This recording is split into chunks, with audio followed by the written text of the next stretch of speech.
Assalamualaikum warahmatullahi wabarakatuh. Puji syukur kehadirat Tuhan sebagaimana sampai hari ini kita masih diberi kesehatan. Semoga pandemi ini segera berakhir agar kita semua dapat berkumpul kembali seperti sedia kala melaksanakan perkuliahan secara tatap muka. Sebelumnya izinkan saya memperkenalkan diri, saya Saumi Fatia Rizky, NPM 1850303101, akan memaparkan setidaknya sedikit materi mengenai sejarah bahasa Indonesia. Bahasa Melayu sejak dulu sudah digunakan sebagai bahasa pengantar atau bahasa sehari-hari di Nusantara. Hal ini dinyatakan dalam Kongres Bahasa Indonesia II yang berlokasi di Medan pada tahun 1954, yang menyatakan bahwa bahasa Indonesia berasal dari bahasa Melayu dan berkembang di wilayah Nusantara, mempengaruhi tumbuhnya rasa persatuan bangsa Indonesia. Bahasa Melayu diangkat dengan penuh kesadaran oleh para pemuda Indonesia dengan adanya Ikrar Sumpah Pemuda pada tanggal 28 Oktober 1928 dan berkembang pesat dengan adanya dorongan dari aktivitas politik, perdagangan, dan media massa.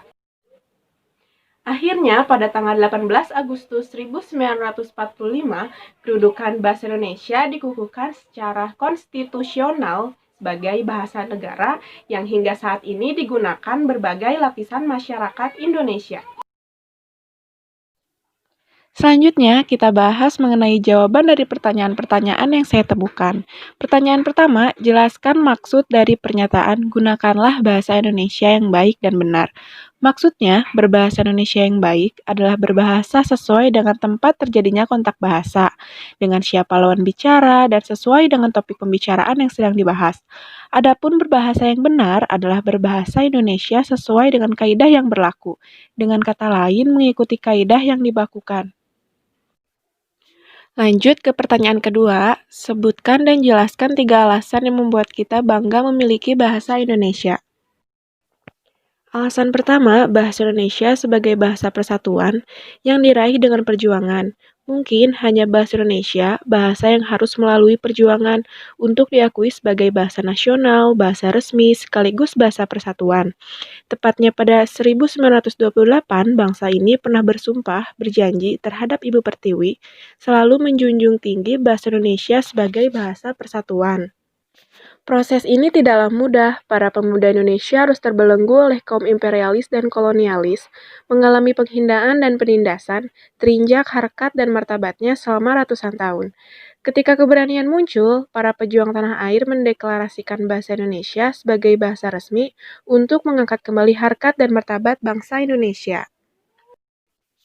Alasan kedua, bahasa Indonesia juga dipelajari bangsa lain. Tak hanya di dalam negeri, bahasa Indonesia dipelajari oleh banyak negara di dunia. Contohnya di Tokyo University Jepang dan Hankook University Korea Selatan. Tak hanya itu, pemerintah daerah Ho Chi Minh City, Vietnam bahkan mengumumkan bahasa Indonesia menjadi bahasa kedua di negara itu secara resmi pada bulan Desember tahun 2007. Menurut Irdamis Ahmad, Konsul Jenderal RI di Ho Chi Minh City untuk periode 2007 sampai 2008 mengatakan bahwa bahasa Indonesia sejajar dengan bahasa Inggris, Prancis, dan Jepang sebagai bahasa kedua yang diprioritaskan. Dan yang terakhir, bahasa Indonesia adalah bahasa yang sangat kaya. Seperti yang disinggung sebelumnya, bahasa Indonesia berakar dari bahasa Melayu dengan daerah Riau sebagai pusat perkembangannya. Namun, seiring berjalannya waktu, bahasa Melayu mendapatkan banyak pengaruh dari pedagang dari Arab, Tiongkok, India, dan sebagainya. Ini yang pada akhirnya memperkaya kosakata bahasa Melayu yang mempengaruhi banyak kosakata dalam bahasa Indonesia. Tak cuma bahasa asing, ratusan bahasa daerah terdapat di Nusantara yang banyak mempengaruhi perbendaharaan bahasa Indonesia itu sendiri. Pengaruh dari bahasa asing dan bahasa daerah menyebabkan perbendaharaan bahasa Indonesia menjadi sangat kaya. Demikian akhir presentasi saya. Mohon maaf apabila ada kesalahan. Semoga bermanfaat untuk kita semua. Wassalamualaikum warahmatullahi wabarakatuh.